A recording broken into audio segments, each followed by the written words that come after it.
네, 안녕하세요. 디스플레이 신소재공학과 김유진입니다.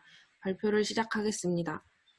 먼저 주차시설 부족, 출근길, 퇴근길마다 막히는 도로, 시민체육관의 시설 개선에 대해서 준비해 보았습니다. 경기도 광명시는 인천과 서울 사이에 위치해 있습니다. 광명시는 인구 밀도 5위지만 많은 아파트들과 작은 산들이 많아 인구 밀집도는 제 생각에는 매우 높다고 생각합니다.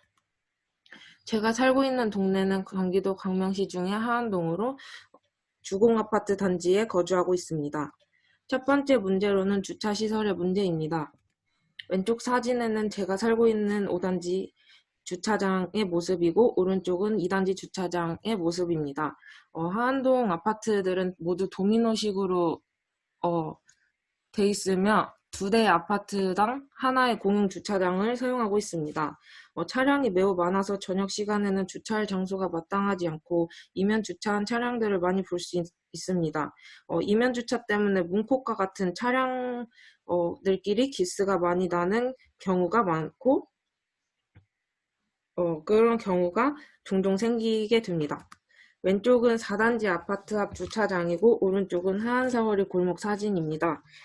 모든 골목들이 오른쪽 사진들과 같이 차량들이 도로와 골목에 세워져 있습니다. 따라서 운전자가 사각지대를 확인을 못하거나 차량 사이로 뛰어나오는 사람들을 보지 못하였을 때 사고 발생 가능성이 많다고 생각합니다. 이 사진은 초중학교 앞 도로의 모습입니다. 하안동에는 초중학교가 굉장히 많이 있는데 이 사진처럼 학교 앞 도로에 차량들이 세워져 있는 경우가 대다수입니다. 이것은 주차 시설이 부족해서 발생했다고 저는 생각을 하고 있습니다. 또한 스쿨존 단속이 이루어져야 하지만 단속반도 어쩔 수 없이 단속을 못하는 상황이라고 저는 생각을 하고 있고요. 이런 모습을 통해 등교, 하교하는 아이들에게 위협을 가할 수 있다고 생각을 합니다. 또한 이 도로에는 보시다시피 무단횡단 방지 장치가 없어서 무단횡단도 되게 많이 이루어지는 도로입니다. 이거는 빼곡하게 차량들이 세워져 있는 모습을 찍어 보았고요. 이러한 주차시설 문제는 주민들에게 매우 불편하고 불안한 영향을 끼치고 있다고 생각합니다. 문제 발생 이후에는 하안동은 오래돼가지고 지하주차장이었고 아파트 앞 주차장이 주민들이 소유한 차량에 비해 되게 좁아서 이런 문제가 발생했다고 볼 수 있습니다. 해결 방안에는 적어도 학교 앞에는 버스와 트럭 차량들을 세우지 않아야 하고 크게 봤을 때는 재개발, 안 쓰는 놀이터를 주차장으로 확장하거나 N층 주차장을 만드는 방법을 생각해 보았습니다. 또한 무단횡단이 많이 이루어지는 도로에는 무단횡단 방지 장치를 도입해야 된다고 생각을 합니다. 두 번째 문제는 출퇴근마다 막히는 도로의 문제입니다. 이 사진은 하안동 우체국 사거리 사진입니다. 이 사거리는 출근 시간에 차량이 매우 많으며 교통 정리반이 없으면 직진 차량과 회전 차량의 통제가 정말 어려운 구간입니다.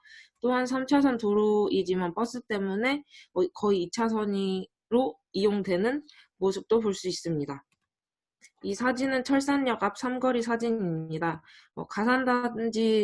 가산 디지털 단지 쪽에 산업단지가 몰려있기 때문에 차량이 매우 많은 것을 볼 수 있고 근처에 공용주차장, 택시 정거장, 골목들이 많아서 끼어드는 차량 때문에 사고 발생 확률이 굉장히 높은 구간입니다.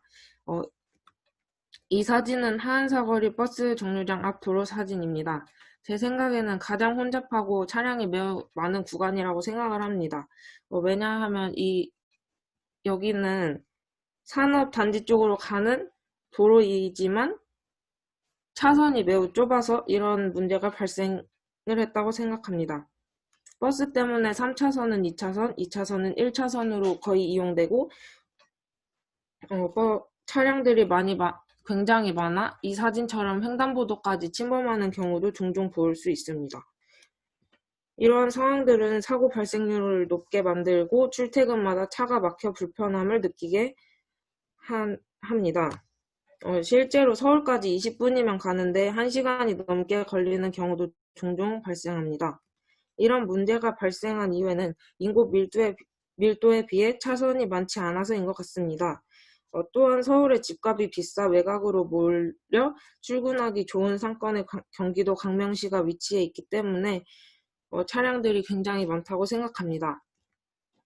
해결 방안에는 최대한 대중교통을 이용하며 도시적 차원에서는 우체국 사거리 지하철 사업 얘기가 계속 나오고 있는데 그 사업을 추진해가지고 대중교통을 많이 이용하게 만들고 교통이 혼잡한 구역에는 교통정리반을 배치해 사고 발생을 막는 방법이 있습니다.